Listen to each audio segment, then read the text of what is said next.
Okay, so here's a next video here. We'll get started now. Okay, let's start off with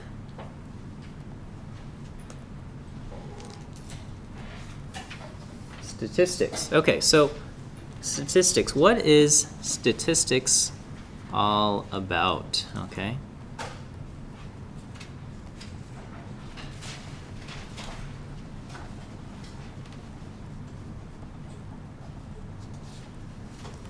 Okay. Why do we bother studying statistics? So, I guess this is the time when I tell you that I love statistics. I started off studying engineering as an undergraduate student.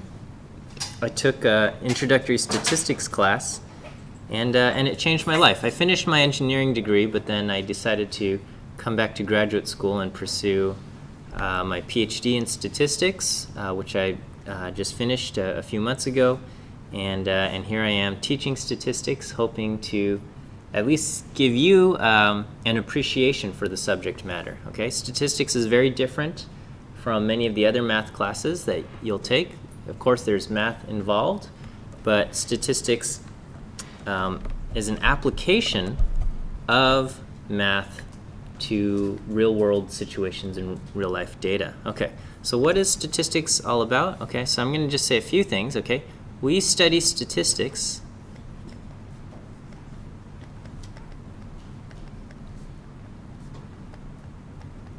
to learn about the world around us. And this is, I would actually argue that this is why we study any subject, is to learn about the world around us. So you study history to understand the world through learning by learning the past. You study, different cultures and things to understand the world, learn about it, a different aspect. Okay, and what statistics allows us, it allows us to understand variation. Okay.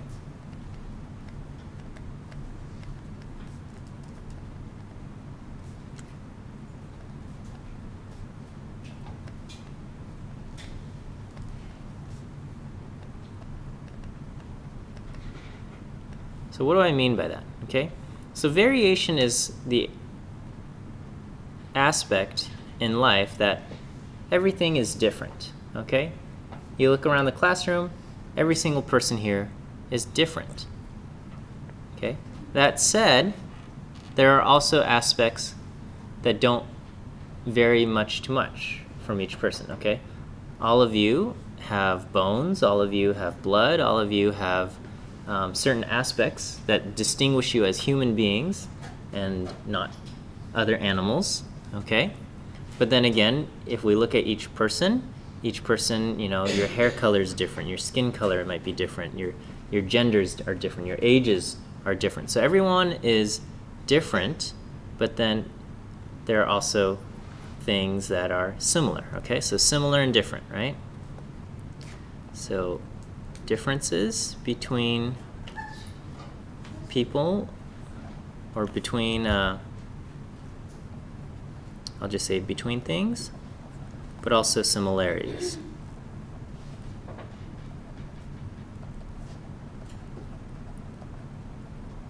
Okay. Our inherent understanding of variation, okay, from what we experience in life. So our experiences in life put in our head an idea of what is, quote, normal or typical and what is unusual. Okay? So as people, we have an inherent idea of what is normal and what is unusual.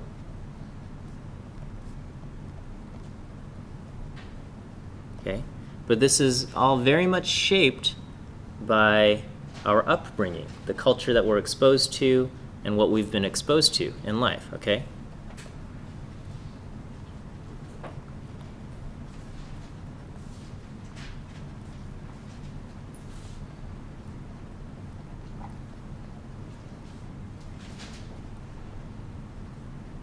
Okay. So if you see someone who is 7 feet tall, your brain would say, wow, that person is really tall, okay? Because generally in your day-to-day life, you don't encounter people who are 7 feet tall, and this might be the tallest person you've encountered in the real world. And so your brain says, wow, that's very unusual, okay? Having grown up, or if you've spent a lot of time in the United States, and especially in the Los Angeles area, you are not you've been exposed to many different cultures and races, and so you are not surprised when, generally, you are not surprised to see someone who has a different ethnicity or different race or looks different from yourself, okay? But you can imagine if you grew up in a country that is very homogeneous, where everyone is very similar, say China or Japan, when a foreigner comes, a lot of times they gain a lot of attention just from the fact that they are different from what other people have seen, okay? Or if maybe you've traveled if you're a minority, you might have traveled to another part of the country that is less diverse, and you might have had the experience that people are looking at you a little bit differently, okay? And so we have an inherent idea of variation and what is normal and unusual, okay? And statistics allows us to kind of study this, not what happens in our brain, but just the concept of variation. Things vary, and statistics will tell us this is kind of the normal, quote, normal amount of variation, and anything outside of this can be deemed as unusual. Okay, so statistics allows us to study this, okay?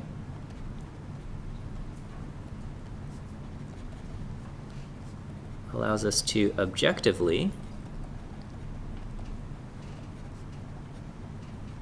study the concept of variation.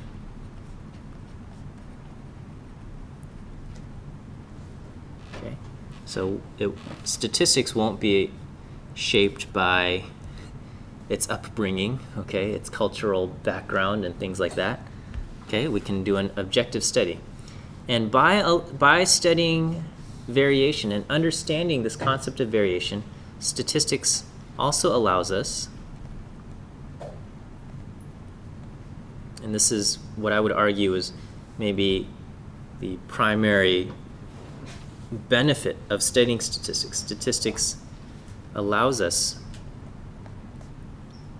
to draw conclusions about the population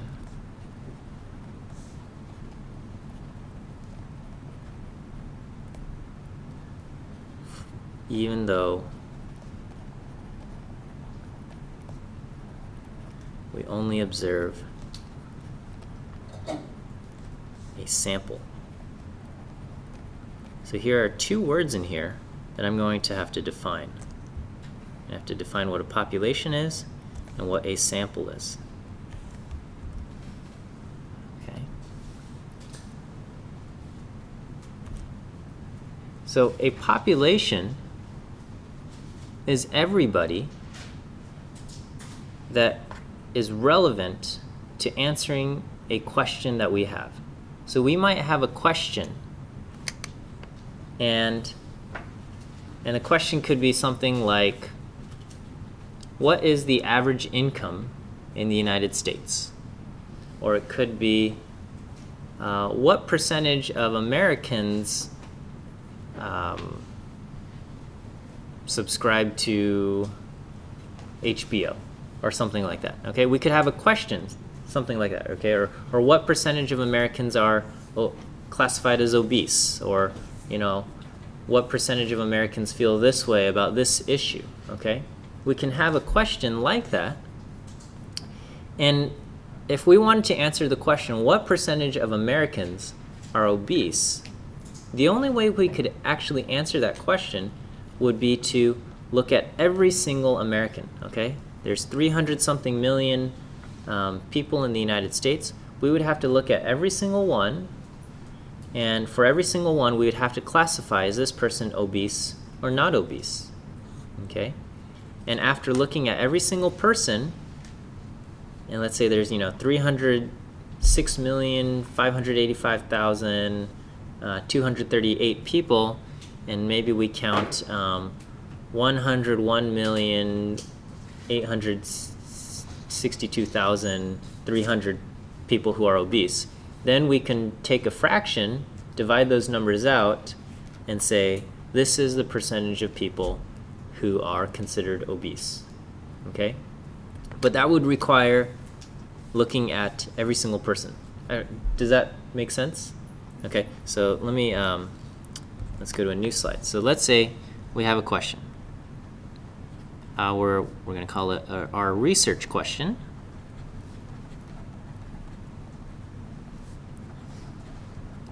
What percentage of Americans are obese? Okay. So to get the true answer to this question, the true value to answer this question,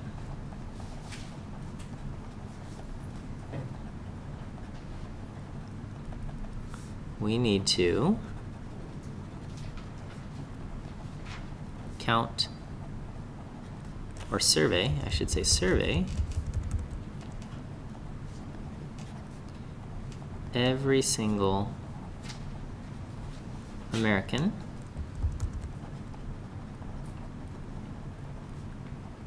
and classify them as obese or not obese, okay? So let's say there are, I'm just making up numbers,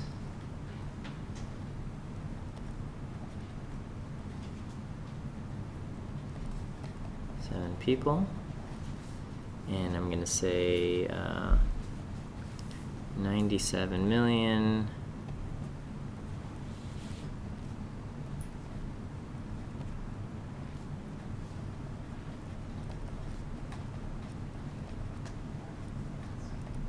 okay, and then so our answer, what percentage are obese, we would do a fraction, right? 97821,473 divided by 306,659,127. Okay, so let's type this in here.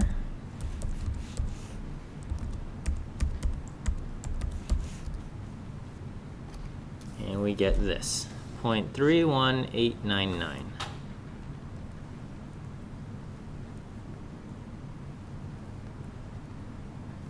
$899,09068. Okay, so this would be the proportion, or to turn into a percentage, 31.899099068% are obese. Okay, but how difficult would it be to get these numbers? Incredibly difficult, right? Because we would have to survey all of these people, and this is, to get these numbers, I made these up, but to get these numbers is incredibly difficult, if not impossible. And maybe impossible. Okay, and we conduct a census once every 10 years, and it's very expensive to do the census. We try to count every single person, and counting every single person requires hiring a lot of people to try to do some counting, and we still can't get a completely accurate answer because we miss people, all right? Or we double count students in college, you know, because the school reports them, but then the parents at home also report them, stuff like that. Okay, so because it's close to impossible, instead, statistics allows us to just study a sample, okay? So everyone, all Americans, would be the population. So in our case, the population, all Americans. Okay? And the quantity of interest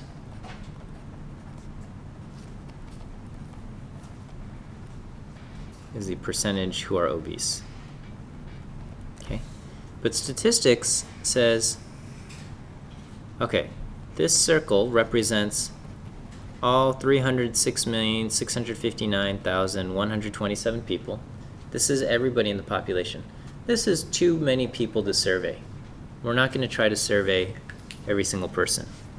Instead, we're going to just take a small little piece of the population. Okay? And we're going to look at this piece. And this is called a sample. Maybe our sample has 500 people, okay? 500 people in our sample.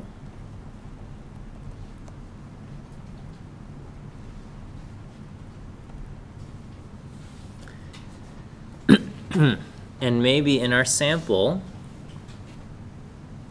149 people are obese.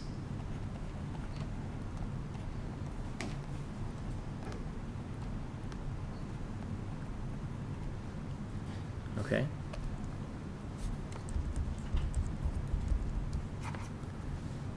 Okay, so if I do 149 divided by 500, I get this fraction here, and that's not what I want. So if you have a calculator like mine, to turn it from this into a decimal answer, which is probably what I want, I'm going to hit the shift button and then setup. I'm going to switch to line input and output, okay? I'm going to hit the number 2. Oops. And then I'm going to also go to shift setup, and I'm going to choose norm. So I'm going to hit the button 8. And it says norm 1 or 2. We're going to do norm 2, okay? So I'm going to do 149 divided by 500, and I get 0.298. So in my sample, 29.8% are obese.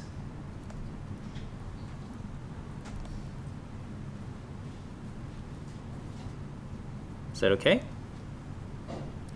Okay, and so this number isn't exactly 31.8990968, but it's pretty close, okay? And so what statistics says is by studying a sample, we can get an idea of what exists in the population. Okay, we're going to get something close to our population, but maybe not exactly that. We have a question back there?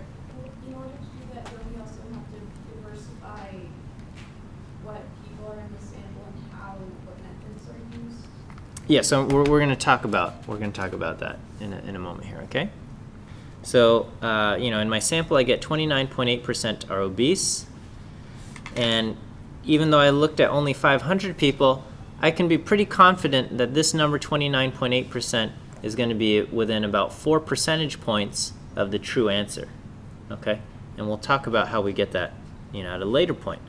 But I didn't look at all 300 million people, 306,659,000. I only had to look at 500 people. So this is like almost like a little, you know, 1 in a million people. I only had to select, you know, 500, not 300 million people. And I can get an answer that's within 4 percentage points of the real answer. Okay, and so this idea of looking at a sample and then concluding something about the population is known as statistical inference. Okay, so I'm going to go to the next slide. Is that okay? So statistical inference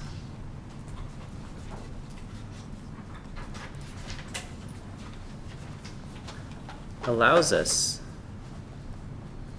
to make conclusions about the population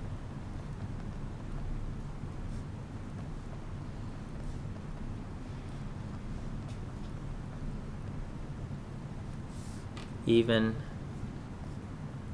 if we only study a sample.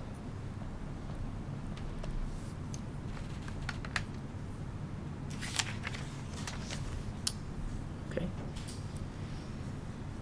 All right, so, but for this to happen, okay, there are a few key things, okay? For our conclusions to be valid,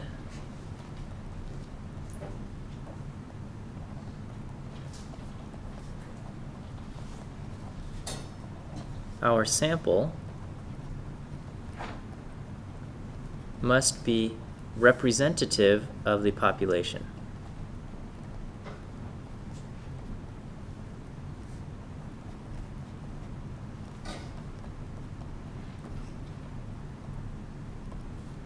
Okay, and one way, one method that should, does not guarantee, but should give us a representative sample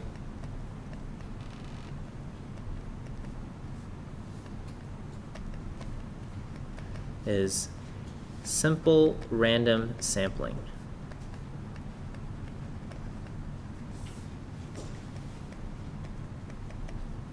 Which is abbreviated SRS. Okay?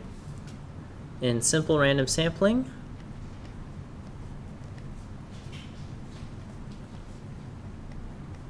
we have a list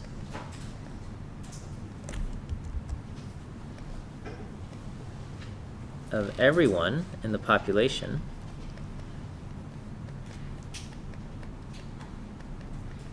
okay, and we use a random tool, a random method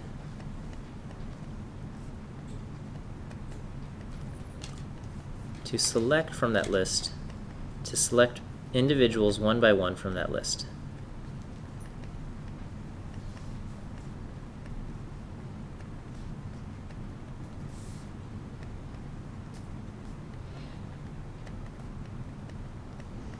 Okay, so simple random sampling can be as simple as having all of you write your name on a piece of paper, cutting little strips of paper, having you each write your name on it, putting it into a hat, mixing it up, and then drawing out names one by one.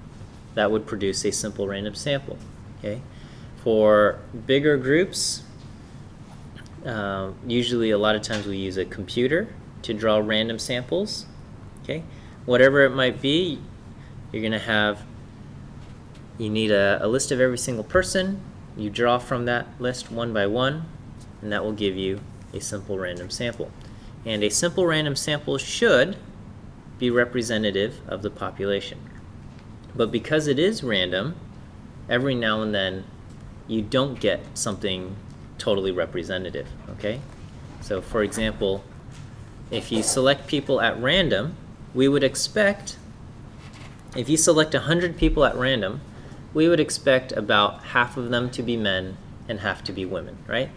But because it's random, it is possible, just from the random chance, you happen to select 60 women and 40 men, okay?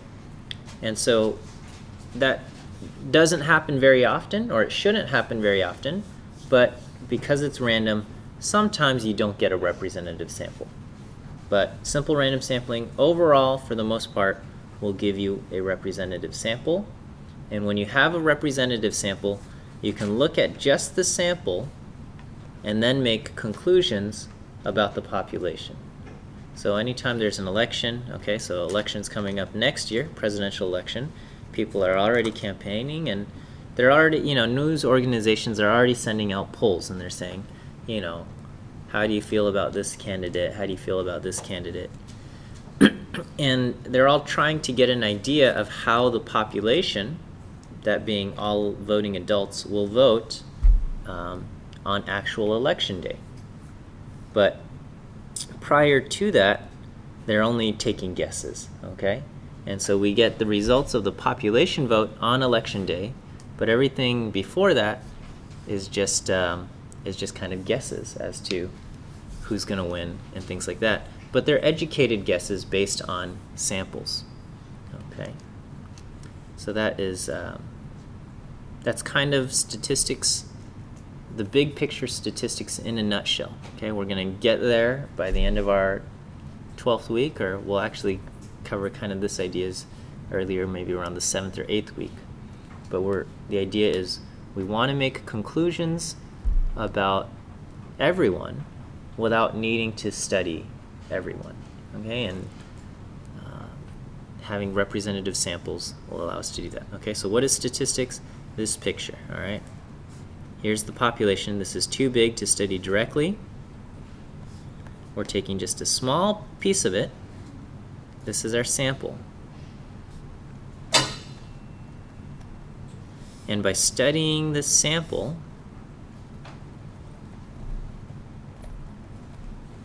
okay, we make conclusions about the population. Too big to study directly. Okay, we study this. We study the sample. And then we make conclusions about the population.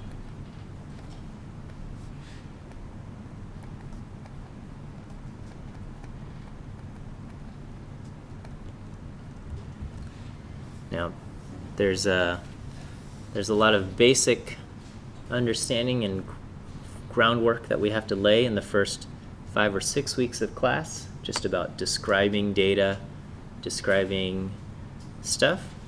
But this is the direction that we are headed in. Okay? Why don't we take a short break here,